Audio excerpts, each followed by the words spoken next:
ಶ್ರೀ ಸಾಯಿರಾಮ್. ಎಲ್ಲ ವಿದ್ಯಾರ್ಥಿನಿಯರಿಗೆ ಶ್ರೀ ಸತ್ಯಸಾಯಿ ಲೋಕಸೇವಾ ಗುರುಕುಲಂ ಪರವಾಗಿ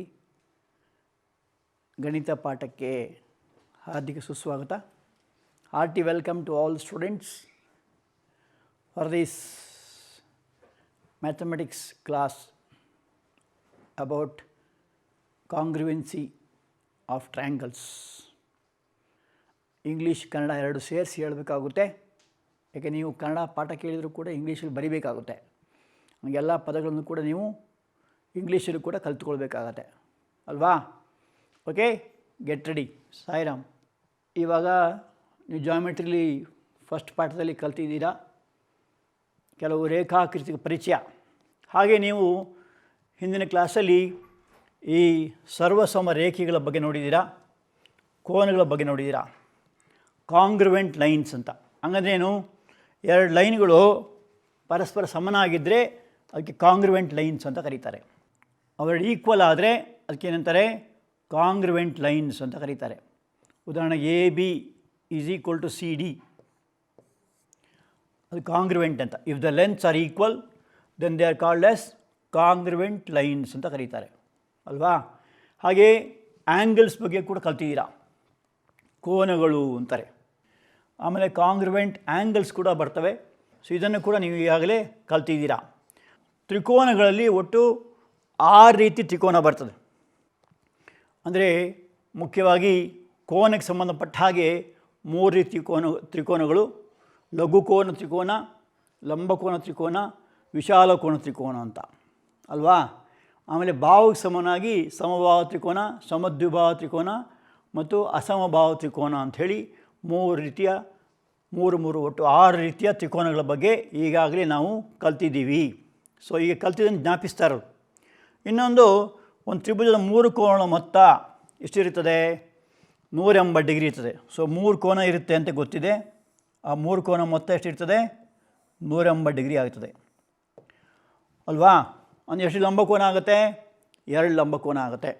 ಆಮೇಲೆ 3 ಬಾಹು ಇರುತ್ತೆ ಅಂತ. ಒಂದು ತ್ರಿಕೋನ ಅಂದ ತಕ್ಷಣ ಅದಕ್ಕೆ 3 ಬಾಹು ಇರ್ತದೆ, 3 ಕೋನ ಇರ್ತದೆ, 3 ಶೃಂಗಬಂಧುಗಳು ಇರ್ತದೆ. A triangle consist of 3 lines. ಇದಕ್ಕೇನಂತಾರೆ? A B C. ಇದಕ್ಕೆ ವರ್ಟೀಸಸ್ ಅಂತ ಕರೀತಾರೆ, ಅದು ಶೃಂಗಬಿಂದುಗಳು ಅಂತ ಕರೀತಾರೆ. ಆಮೇಲೆ 3 ಕೋನ ಅಂದಾಗ ಎ ಒಂದು ಕೋನ, ಎ ಕೋನ ಬಿ ಕೋನ ಸಿ ಅಂತ 3 ಕೋನಗಳು.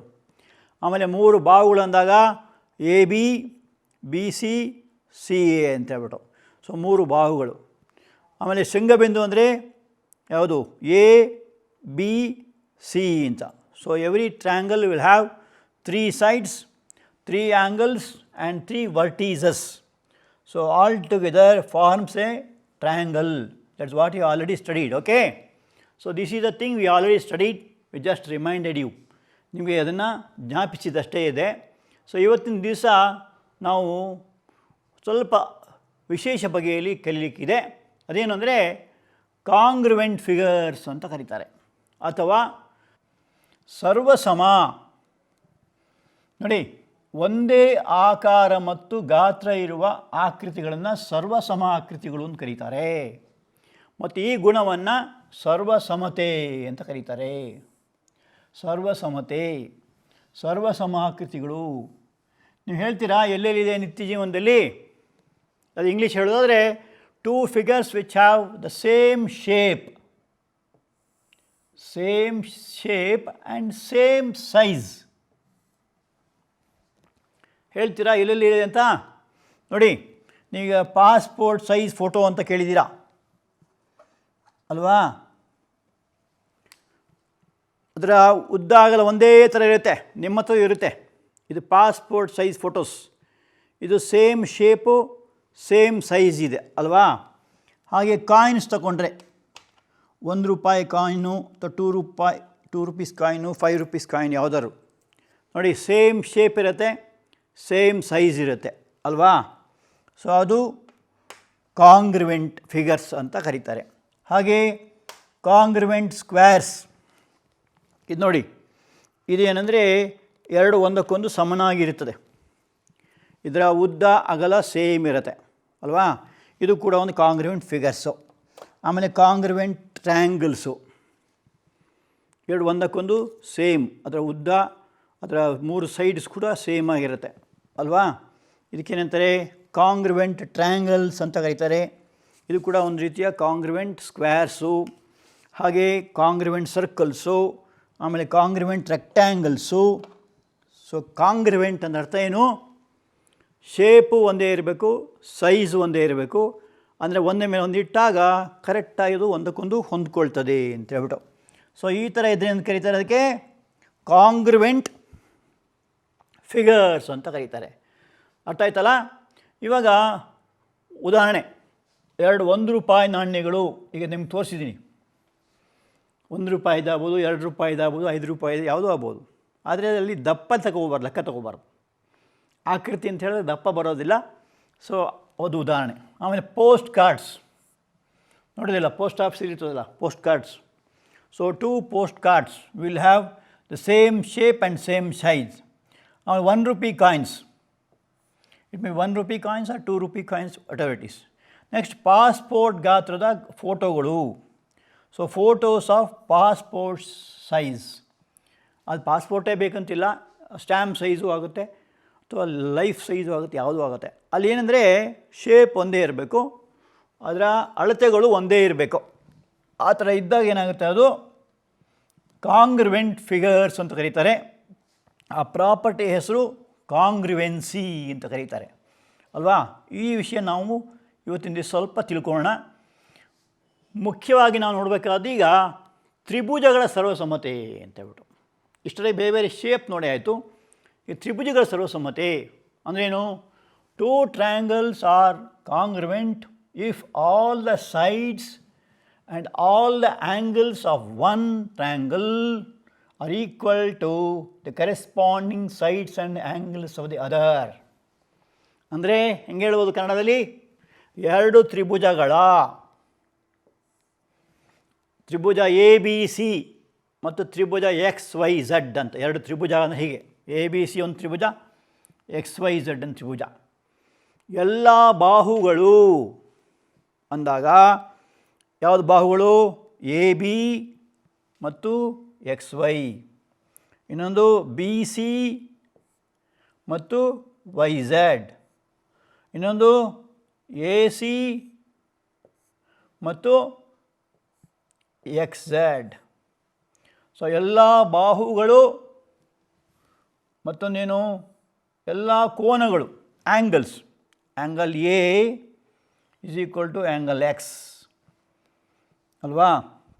ಇನ್ನೊಂದು angle B is equal to angle Y. ಇನ್ನೊಂದು angle C is equal to angle Z. ಈ ಥರ ಇದ್ದರೆ ಅವಾಗ ಏನಂತ ಕರೆಯೋದಕ್ಕೆ? ಕಾಂಗ್ರುವೆಂಟ್ ಟ್ರಯಾಂಗಲ್ಸ್ ಅಂತ ಹೇಳ್ತಾರೆ. ಅಲ್ಲಿ 2 ಇರಬೇಕಂತಿಲ್ಲ, ಎಷ್ಟಾನ ಇರ್ಬೋದು. ಅರ್ಥ ಆಯ್ತಾ? ಅದು ಬರೆಯುವಾಗ ನೋಡಿ ಹೀಗೆ, ಏನು 2 ಗೆರೆ ಹಾಕಬೇಕು. ಆ 2 ಗೆರೆ ಮೇಲೆ ಸ್ಲೀಪಿಂಗ್ ಎಸ್ ಮಲಗಿರಬೇಕು. ಅದು ಈ ಥರ ಇರ್ಬೋದು, ಅದು ಹೀಗೆ ಬರೆದ್ರೂ ಆಗುತ್ತೆ. ಈ ಥರ ಬರೆದು ನಡೀತದೆ. 3 ಅಡ್ಡನಾಮ ಈ ಥರ ಬರೆದ್ರೆ ಏನಂತಾರೆ?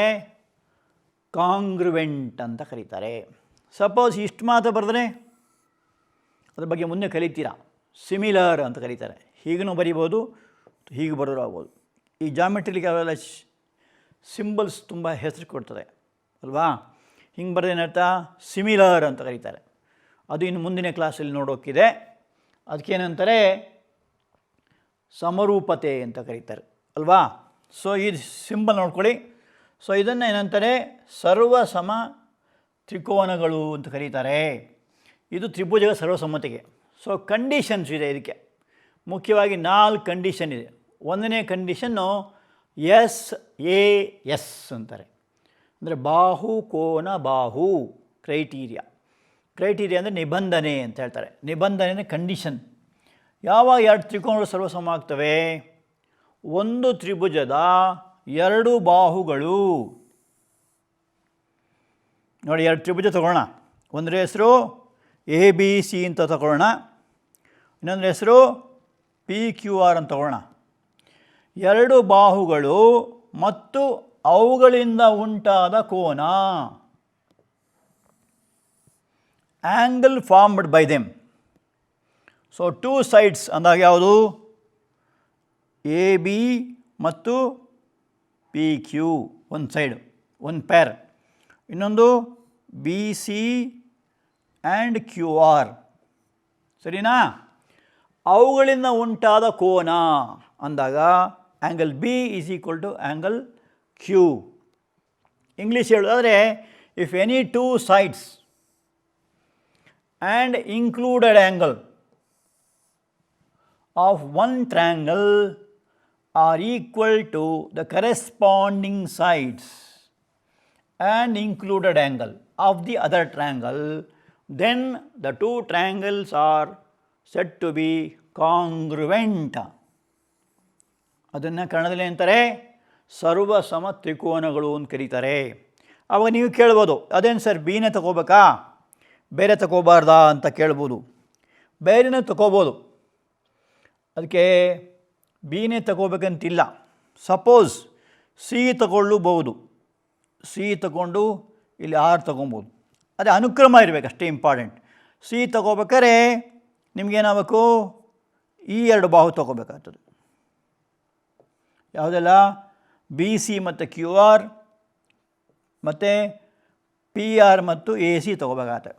ಮತ್ತು ಈ ಇನ್ಕ್ಲೂಡೆಡ್ ಆ್ಯಂಗಲ್ ಇಂಪಾರ್ಟೆಂಟ್ ಇಲ್ಲಿ ಪಾಯಿಂಟ್. ಅದಕ್ಕೆ ಇದನ್ನು ಎಸ್ ಎ ಎಸ್ ಅಂತಾರೆ, ಸೈಡ್ ಆ್ಯಂಗಲ್ ಸೈಡ್ ಅಂತ ಕರೀತಾರೆ. ಹಾಗೆ ಇನ್ನು ಎರಡನೇ ನಿಬಂಧನೆ ಹೋಗೋಣ. ಎರಡನೇ ನಿಬಂಧನೆ ಒಂದು ಎ ಎಸ್ ಎ ಅಂತ ಕರೀತಾರೆ. ಎ ಎಸ್ ಎ ಅಂದ್ರೇನು? ಒಂದು ತ್ರಿಭುಜದ ಒಂದು ಬಾಹು ಮತ್ತು ಎರಡು ಕೋನಗಳು ಇನ್ನೊಂದು ತ್ರಿಭುಜದ ಅನುಕ್ರಮ ಬಾಹು ಮತ್ತು ಎರಡು ಕೋನಗಳಿಗೆ ಸಮನಾದರೆ ಆ ಎರಡು ತ್ರಿಭುಜಗಳು ಸರ್ವಸಮವಾಗಿರುತ್ತವೆ. ಅರ್ಥಾಗ್ತಿದೆಯಾ? ಇಂಗ್ಲೀಷ್ ಏನು ಹೆಂಗೆ ಹೇಳ್ಬೋದು? ಇಫ್ ಎನಿ ಟೂ ಆ್ಯಂಗಲ್ಸ್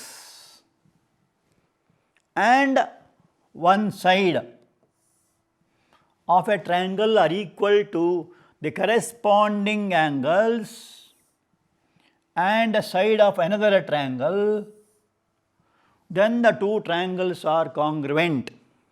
ಆದಷ್ಟು ಇಂಗ್ಲೀಷಲ್ಲಿ ಕೂಡ ನೀವು ಬರ್ಕೊಳ್ತಾ ಇರಿ. ಇಂಗ್ಲೀಷಲ್ಲಿ ಕೂಡ ಹೇಳೋದು ಕಲ್ತ್ಕೋಬೇಕು. ಪರೀಕ್ಷೆಯಲ್ಲಿ ನೀವು ಇಂಗ್ಲೀಷಲ್ಲಿ ಬರೀಬೇಕಾಗುತ್ತೆ. ಓಕೆನಾ? ಹಾಗಾದರೆ ಮೂರನೇದು ಯಾವುದು ಅಂತ ನೋಡೋಣ. ಸೊ ನೆನಪಿರುತ್ತಾ ಇದು? First one S A S, second one A S A, third one ಯಾವುದು? S S S. ಸ್ವಾಮಿ ಹೇಳ್ತಾರೆ, ನೀವು ಯಾವುದಾದ್ರು ಒಳ್ಳೆ ಕೆಲಸ ಮಾಡೋಕ್ಕೆ ಹೋದಾಗ ಸ್ವಾಮಿ ಎಸ್ ಅಂದರೆ ಸಾಕು, ಅದೆಲ್ಲ ಎಸ್ ಎಸ್ ಎಸ್ ಆಗುತ್ತೆ. ಅಂದರೆ ಸೈಡ್ ಸೈಡ್ ಸೈಡ್ ಅಂತ. ಅಂದ್ರೇನು ನೋಡಿ, ಎರಡು ತ್ರಿಭುಜ ಬಿಡಿಸಿದ್ದೀವಿ. ಒಂದರ ಹೆಸರು ಎ ಬಿ ಸಿ ಅಂತ, ಇನ್ನೊಂದರ ಹೆಸರು ಎಕ್ಸ್ ವೈ ಝಡ್ ಅಂತ. ಒಂದು ತ್ರಿಭುಜದ ಮೂರು ಬಾಹುಗಳು, ಅಂದರೆ ಒಂದು ತ್ರಿಭುಜದ ಮೂರು ಬಾಹುಗಳು ಇನ್ನೊಂದು ತ್ರಿಭುಜದ ಮೂರು ಬಾಹುಗಳಿಗೆ ಸಮನಾದರೆ ಆ ಎರಡು ತ್ರಿಭುಜಗಳನ್ನು ಏನಂತವೆ? ಸರ್ವಸಮ ತ್ರಿಭುಜಗಳು ಅಂತ ಕರಿತೀವಿ. ತ್ರಿಭುಜ ಎ ಬಿ ಸಿ. ಅದ್ಯಾಕೆ ಸರ್ ಎ ಬಿ ಸಿ ಕರಿತೀರಾ, ಬೇರೆ ಏನು ಹೆಸರು ಬರೋಲ್ವಾ ಅಂತ ಕೇಳ್ಬೋದು ನೀವು. ಯಾವ ಹೆಸರು ಬೇಕು ಕರೀ, ಅದಕ್ಕೇನು ತೊಂದರೆ ಇಲ್ಲ. P Q R, K L M, X Y Z ಯಾವುದಾದ್ರು. ಸೊ ಎ ಬಿ ಸಿ ಎಂಬುದು ಇಂಗ್ಲೀಷಲ್ಲಿ ಮೊದಲ ಅಕ್ಷರಗಳಾದ್ದರಿಂದ ಅದನ್ನು ಹೆಚ್ಚಿದೆ ಅಷ್ಟೇ. ಸೊ ಇಲ್ಲಿ ಹೀಗೆ ಬರೀಬೇಕು, ತ್ರಿಭುಜ ಎ ಬಿ ಸಿ ಸರ್ವಸಮ ತ್ರಿಭುಜ ಎಕ್ಸ್ ವೈ ಝಡ್. ಯಾವಾಗ? ಈ ಮೂರು ಬಾಹುಗಳು ಪರಸ್ಪರ ಸಮನಿದ್ದಾಗ ಅಂತ. ಇಂಗ್ಲೀಷ್ ಹೇಳೋದಾದರೆ if three sides of one triangle are equal to the corresponding sides of another triangle, then the two triangles are congruent. ಹಂಗಂದ್ರೇನು? ಒಂದು ಎಕ್ಸಾಂಪಲ್ ಕೊಡೋದಾದರೆ, ಸಪೋಸ್ ಎ ಬಿ 6 ಸೆಂಟಿಮೀಟರ್ ಇದ್ದರೆ, ಎಕ್ಸ್ ವೈ ಆರ್ ಇದ್ದರೆ ಅಲ್ವಾ? ಹಾಗೆ ಬಿ ಸಿ ಸಪೋಸ್ 7, ಇದು 7 ಇರಬೇಕು. ಸಪೋಸ್ ಎ ಸಿ 8 ಇದ್ದರೆ, ಇದು 8 ಇದ್ದರೆ, ಆವಾಗ ಎರಡೂ ತ್ರಿಕೋನಗಳು ಪರಸ್ಪರ ಸರ್ವಸಮ ಅಂತ ಹೇಳ್ತೀವಿ ಅಲ್ವಾ? ಇದಕ್ಕೇನಂತಾರೆ? ಸರ್ವಸಮ ತ್ರಿಕೋನಗಳು ಅಂತ ಕರೀತಾರೆ. ಇದು ಮೂರನೇ ಕಂಡೀಷನ್ನು. ಯಾವುದದು? S S S.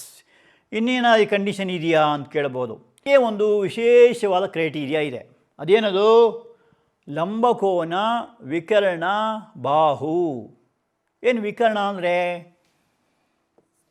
ಅದು ಇಂಗ್ಲೀಷ್ ಹೇಳೋದ್ರೆ RHS ಅಂತ ಕರೀತಾರೆ. RHS ಅಂದರೆ ರೈಟ್ ಆ್ಯಂಗಲ್ ಸೈಡ್ ಅಂತ, ರೈಟ್ ಆ್ಯಂಗಲ್ ಸೈಡ್ ಅಂತ ಬರುತ್ತೆ. ಹೈಪಟ್ನ್ಯೂಸ್, ಎಚ್ ಅಂದರೆ ಹೈಪಟ್ನ್ಯೂಸ್, ಎಸ್ ಅಂದರೆ ಸೈಡ್ ಅಂತ. ಒಂದು ಲಂಬಕೋನ ತ್ರಿಭುಜದ ವಿಕರ್ಣ ನೋಡಿ, ಇದು ಲಂಬಕೋನ ತ್ರಿಭುಜ. ಇದರಲ್ಲಿ ವಿಕರ್ಣ ಅಂದರೆ ಯಾವುದು? ದೊಡ್ಡ ಬಾಹು ಅಲ್ವಾ? ಅದಕ್ಕೇನು ಕರೀತಾರೆ? AC ಅಂತ ಕರೀತಾರೆ ಅಲ್ವಾ? ಇಲ್ಲಿ ದೊಡ್ಡ ಬಾಹು ಯಾವುದು? LN. ಒಂದು ಲಂಬಕೋನ ತ್ರಿಭುಜದ ವಿಕರ್ಣ ಮತ್ತು ಒಂದು ಬಾಹು, ಇನ್ನೊಂದು ಲಂಬಕೋನ ತ್ರಿಭುಜದ ವಿಕರ್ಣ ಮತ್ತು ಅನುಕ್ರಮ ಬಾಹು ಸಮನಾದರೆ ಆ ಎರಡು ತ್ರಿಭುಜಗಳು ಸರ್ವಸಮವಾಗಿರ್ತವೆ. ಅಂದರೆ ಫಾರ್ ಎಕ್ಸಾಂಪಲ್, ನಾವು AC ಒಂದು ವಿಕರ್ಣ, ಇದಕ್ಕೆ ಇಂಗ್ಲೀಷ್ ಏನಂತಾರೆ? ಹೈಪಟನ್ಯೂಸ್ ಅಂತ ಕರೀತಾರೆ. ಹೈಪಟನ್ಯೂಸ್,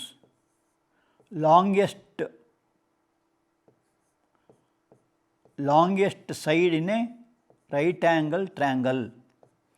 ಕನ್ನಡದೇನಂತಾರೆ ಅದಕ್ಕೆ? ವಿಕರ್ಣ ಅಂತಾರೆ. ಒಂದು ತ್ರಿಭುಜದ ವಿಕರ್ಣವು ಇನ್ನೊಂದು ತ್ರಿಭುಜದ ವಿಕರ್ಣ ಮತ್ತು ಒಂದು ಬಾಹು. ಫಾರ್ ಎಕ್ಸಾಂಪಲ್ ಇದನ್ನು ತಗೊಂಡ್ರೆ ಇದು ಇನ್ನೊಂದು ಬಾಹು ಆಗುತ್ತೆ ಅಲ್ವಾ? ಆವಾಗ ಈ ಎರಡು ತ್ರಿಭುಜಗಳನ್ನೇನು ಕರೀತಾರೆ? ಪರಸ್ಪರ ಸರ್ವಸಮವಾಗಿವೆ ಅಂತ ಕರೀತಾರೆ. The two triangles are said to be congruent if one hypotenuse is equal to the corresponding hypotenuse of the second triangle, and then one side may be BC or it may be AB also, AB and LM, then also okay. The two triangles are said to be congruent. Okay. RHS ಅಂದರೆ ಏನು? ಇನ್ನೇನು ಹೇಳ್ತಾನೆ? Right angled ಹೈಪಟನ್ಯೂಸ್ side ಅಂತ. ಇದು special case. Right angle triangle ಮಾತ್ರ ಬರುತ್ತೆ. Right angle triangle property ಏನು? ನಿಮಗೆ ಯಾವಾಗ ಕಲ್ತಿದ್ದೀರಾ? ಇನ್ನೊಮ್ಮೆ ಜ್ಞಾಪಿಸೋಣ ಬೇಕಾರೆ. ರೈಟ್ ಆ್ಯಂಗಲ್ ಟ್ರ್ಯಾಂಗಲ್ ಹೇಳಬೇಕು, the longest side in right angle triangle is called hypotenuse ಅಂತ ಕರೀತಾರೆ ಅಲ್ವಾ? ಇದಕ್ಕೇನಂತಾರೆ? ವಿಕರ್ಣ ಅಂತಾರೆ. ಒಂದು ಕೋನ ಎಷ್ಟಿರ್ತದೆ? 90 ಡಿಗ್ರಿ ಇರ್ತದೆ. ಒಂದು ಕೋನ 90 ಆದರೆ ಉಳಿದೆರಡು ಕೋನ ಮೊತ್ತ ಎಷ್ಟಿರ್ತದೆ? ಅದು 90 ಆಗುತ್ತೆ. ಸೊ ಕೋನ ಎ ಮತ್ತು ಕೋನ ಸಿ ಮೊತ್ತ 90 ಆಗುತ್ತೆ. ಹಾಗೆ ಎಲ್ ಮತ್ತು ಎನ್ ಮೊತ್ತ 90 ಆಗುತ್ತೆ. ಅದಕ್ಕೆ ಲಂಬಕೋನ ಪೂರಕಗಳು ಅಂತ ಕರೀತಾರೆ ಅಲ್ವಾ? ಆಮೇಲೆ ಈ ಬಾಹುಗಳಲ್ಲಿ ಅತಿ ದೊಡ್ಡ ಬಾಹು ಅಂದರೆ ವಿಕರ್ಣ, ಕೋನಗಳಲ್ಲಿ ದೊಡ್ಡ ಕೋನ ಅಂದರೆ ಲಂಬಕೋನ. ಸೊ ಇದು ಕೆಲವು ಸ್ಪೆಷಾಲಿಟಿ. ಯಾವುದ್ರದ್ದು? ಈ ಲಂಬಕೋನ ತ್ರಿಭುಜದ ಕೆಲವು ಸ್ಪೆಷಾಲಿಟಿಗಳು. ಸೊ ಇನ್ನು ಇದಕ್ಕೆ ಸಂಬಂಧಪಟ್ಟ ಹಾಗೆ ಒಂದೆರಡು ಲೆಕ್ಕ ಮಾಡೋಣಂತೆ, ಉದಾಹರಣೆಗಳು ಅಂತ ಹೇಳಿಬಿಟ್ಟು. ಒಂದನೇ ಉದಾಹರಣೆ ನೋಡಿ, ಇದು PX ಮತ್ತು QY ಎರಡು ಏನಾಗಿದೆ? PQಗೆ ಲಂಬವಾಗಿದೆ. ಇದು PQ. So PX and PY are perpendicular to PQ. Now, if Px is equal to Qy, prove that Ax is equal to Ay. So ಅಂದರೆ ಈ ಚಿತ್ರದಲ್ಲಿ Px ಮತ್ತು Qy ಸಮ ಅಂತ ಕೊಟ್ಟಿದ್ದಾರೆ, ಎರಡು ಲಂಬಕೋನ ಅಂತ ಕೊಟ್ಟಿದ್ದಾರೆ. ಆವಾಗ ಏನು ಹೇಳಬೇಕು? Ax ಎಂಬುದು Ay ಸಮ ಅಂತ ಹೇಳಬೇಕು. ಇದಕ್ಕೇನಂತಾರೆ? ರೈಡರ್ ಅಂತ ಕರೀತಾರೆ. ಉದಾಹರಣೆ ಅಥವಾ ಲೆಕ್ಕಗಳು ಅಂತ ಕರೀತಾರೆ. ಹೇಗೆ ಮಾಡೋದು? ಫಸ್ಟ್ ಸ್ಟೆಪ್, ಎರಡು ತ್ರಿಕೋನ ತೊಗೋಬೇಕಲ್ಲಿ. ಯಾವುದೆಲ್ಲ? PIX ತ್ರಿಕೋನ ಒಂದು, AQY ಒಂದು ತ್ರಿಕೋನ. ಇದರಲ್ಲಿ ಒಂದನೇ point PX is equal to QY data. ಈಗ ಇಂಗ್ಲೀಷ್ ಏನಂತಾರೆ? ಬೈ ಡೇಟಾ ಅಂತ ಕರೀತಾರೆ. We have to take two triangles, namely PAX and AQY. In that triangle we have Px is equal to Qy. Secondly, we have XPA is equal to AQY is equal to 90 degrees because Px is perpendicular to AP, Qy is perpendicular to AP. So ಇವೆರಡು ಕೋನ ಎಷ್ಟಿರ್ತದೆ? 90 ಇರ್ತದೆ. ಲಂಬಕೋನ ಆಗಿರುತ್ತದೆ. So ಇದೊಂದು point. So ಈಗೇನಾಯಿತು, ಹೈಪಟನ್ಯೂಸ್ equal ಆಯಿತು, ಒಂದು side equal ಆಯಿತು. ಅವಾಗೇನಾಗುತ್ತೆ, ಇನ್ನೊಂದು ಶೃಂಗಾಭಿಮುಖ ಕೋನ ಅಂತ ಬರುತ್ತೆ. ಅಂದರೆ ಯಾವುದು, ಈ ಕೋನ ಮತ್ತು ಈ ಕೋನ ಎರಡು ಪರಸ್ಪರ ಸಮನಾಗಿರುತ್ತೆ. ಇದಕ್ಕೆ ವರ್ಟಿಕಲಿ ಆಪೋಸಿಟ್ ಆ್ಯಂಗಲ್ಸ್ ಅಂತ ಕರೀತಾರೆ, VOA, vertically opposite angles. So ಇದಕ್ಕೆ ಶೃಂಗಾಭಿಮುಖ ಕೋನ ಅಂತ ಕರೀತಾರೆ. ಅವು ಪರಸ್ಪರ ಸಮನಾಗಿರ್ತದೆ ಅಲ್ವಾ. ಯಾವುದೆಲ್ಲ, PAX ಆ್ಯಂಡ್ YAQ. ಅಂದರೆ ಹೇಗಿರ್ತದೆ ಅದು, ಒಂದಕ್ಕೊಂದು ಈ ಥರ ಕ್ರಾಸ್ ಮಾರ್ಕ್ ಇರುತ್ತೆ. ಇದಕ್ಕೇನಂತಾರೆ, ಶೃಂಗಾಭಿಮುಖ ಕೋನಗಳು ಅಂತ ಕರೀತಾರೆ. ಅವು ಪರಸ್ಪರ ಸಮ. ಸೊ ಈಗ ಅದಕ್ಕೆ ವರ್ಟಿಕಲಿ ಆಪೋಸಿಟ್ ಆ್ಯಂಗಲ್ಸ್ ಅಂತ ಕರೀತಾರೆ. ಸೊ ದೇರ್ ಫಾರ್ ಏನಾಯಿತು, triangle PAX is equal to triangle AQY ಅಂತ ಆಯಿತು. ಯಾವುದ್ರ ಪ್ರಕಾರ, ASA, ಆ್ಯಂಗಲ್ ಸೈಡ್ ಆ್ಯಂಗಲ್. ನೋಡಿ, this is the side, these are the two angles. This is angle number 1 and this is angle number 2. So two sides and one angle of one triangle is equal to two side and one side and two angle of the other. Therefore two triangles are said to be congruent. ನೋಡಿ symbol ಹೆಸರೇನು, ಕಾಂಗ್ರುವೆಂಟ್ ಅಂತ ಕರೀತಾರೆ. Therefore ಇದನ್ನು ಹೇಗೆ ಬರ್ದದ್ದು ಅಂತ ಕೇಳಿದರೆ, so ಎರಡು triangle ಕಾಂಗ್ರುವೆಂಟ್ ಅಂತ ಅರ್ಥ ಏನು, ಈ ಟ್ರ್ಯಾಂಗಲ್ ಕಟ್ ಮಾಡಿದ ಮೇಲೆ ಇಟ್ಟರೆ ಕಂಪ್ಲೀಟಾಗಿ ಹೊಂದ್ಕೊಳ್ಳುತ್ತೆ ಅಲ್ವಾ. ಅದಕ್ಕೇನಂತಾರೆ, AX = QY ಅಂತಾರೆ, ಬೈ CPCT ಅಂತ.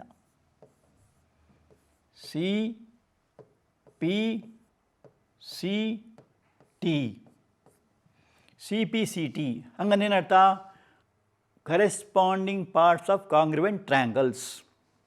ಅಂದರೆ ಈ ಮೂರು ವಿಷಯ ಹೇಳಿದ್ದೀವಿ ನಾವು ಇಲ್ಲಿ, ಇನ್ನು ಉಳಿದೋದು ಮೂರು ಕೂಡ ಸಮ ಆಗುತ್ತೆ. ಅದಕ್ಕೆ CPCT ಅಂತಾರೆ, corresponding parts of congruent triangles. ಅಂದರೆ ಅರ್ಥ ಏನು, ಉಳಿದ ಬಾಹುಗಳು ಉಳಿದ ಕೋನ ಸಮ ಆಗಬೇಕು. ಉಳಿದೊಂದು ಯಾವುದು ನಮಗೆ ಬೇಕಾದಿದೆ, AX = AY. ಇಲ್ಲಿ ಮುಖ್ಯವಾಗಿ ನಾವು ASAಯನ್ನು ಉಪಯೋಗಿಸ್ಕೊಂಡಿದ್ದೀವಿ. ಇನ್ನೊಂದು ಲೆಕ್ಕ ಮಾಡೋಣ ನೋಡಿ. ಇಲ್ಲೊಂದು ತ್ರಿಭುಜ ಇದೆ, ಅದರ ಹೆಸರು ABC ಅಂತ, ಒಂದು ಟ್ರಯಾಂಗಲ್. ಇದರಲ್ಲಿ ಮಧ್ಯರೇಖೆ ಅಂದರೆ ಯಾವುದು, AD ಒಂದು ಮಧ್ಯರೇಖೆ, ಅದು ಪಾದ BCಗೆ ಲಂಬವಾಗಿದೆ ಅಂತ ಕೊಟ್ಟಿದ್ದಾರೆ.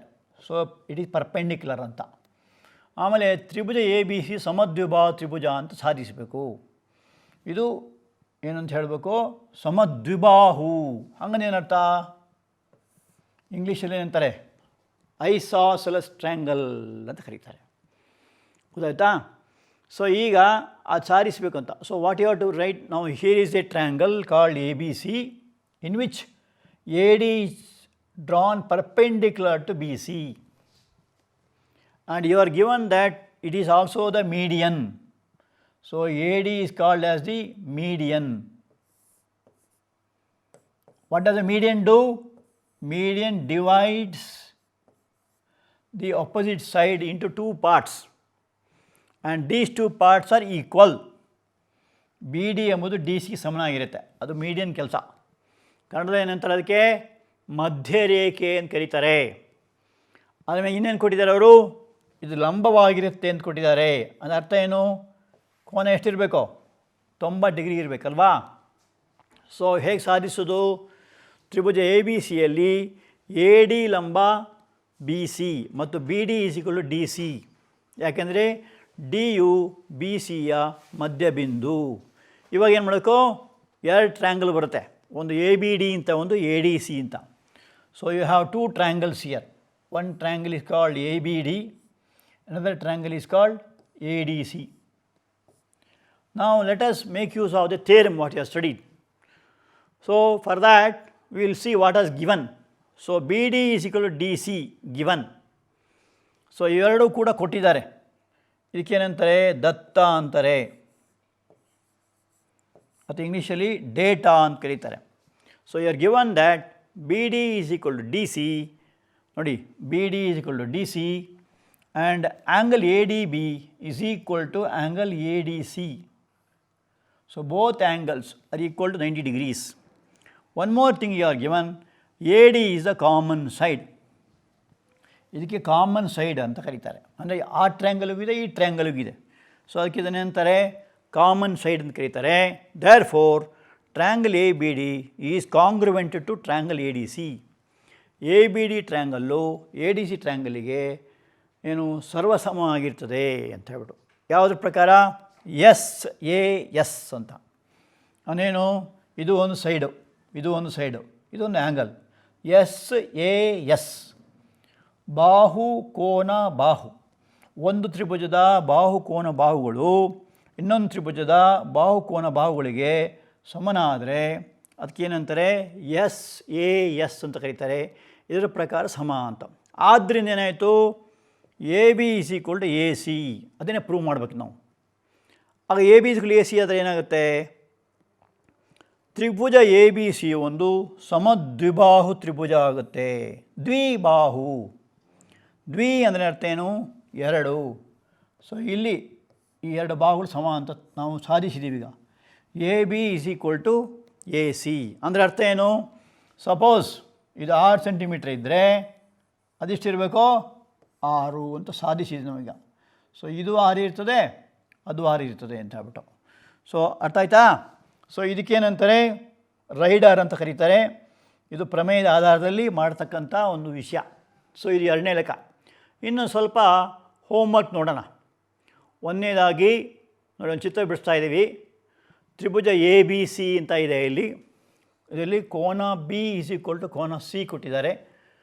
ಆಮೇಲೆ ಕೋನ ಬಿ ಈಸ್ ಈಕ್ವಲ್ ಟು ಕೋನ ಸಿ ಕೊಟ್ಟಿದ್ದಾರೆ.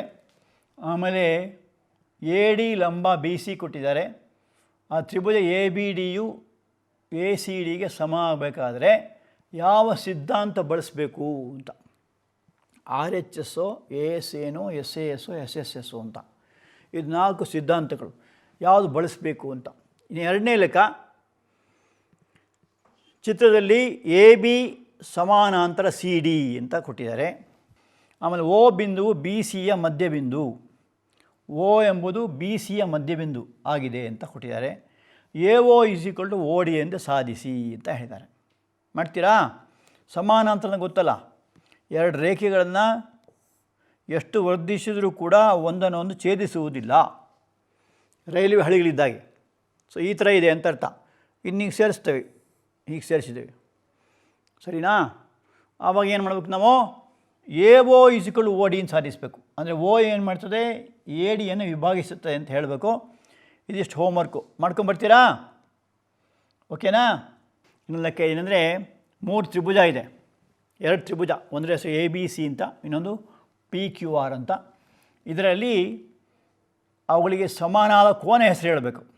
ಇದು ಒಂದು 8 ಸೆಂಟಿಮೀಟ್ರ್ ಇದೆ ಎ ಬಿ, ಇಲ್ಲಿ 8 ಇದೆ. ಇದು ಎ ಸಿ ಬಂದು ಪಿ ಆರ್ ಸಮ 5 ಸೆಂಟಿಮೀಟ್ರ್ ಇದೆ. ಬಿ ಸಿ ಬಂದು ಕ್ಯೂ ಆರ್ ಸಮ 10 ಸೆಂಟಿಮೀಟ್ರ್ ಇದೆ. ಸೊ ಹೀಗಿದ್ದರೆ ಯಾವ್ಯಾವ ಕೋನಗಳು ಸಮ ಅಂತ ಹೇಳಬೇಕು. ಇದು 3ನೇ ಲೆಕ್ಕ. ಸೊ ಒಟ್ಟು 3 ಲೆಕ್ಕಗಳಿದೆ. 3, 4, 12 ನಿಮಿಷ. ಮಾಡ್ತೀರಾ ಹೋಮ್ವರ್ಕು? ಓಕೆ, ನಾಳೆ ಬರೋ ಮಾಡ್ಕೊಂಬನ್ನಿ. Thank you very much. Sairam.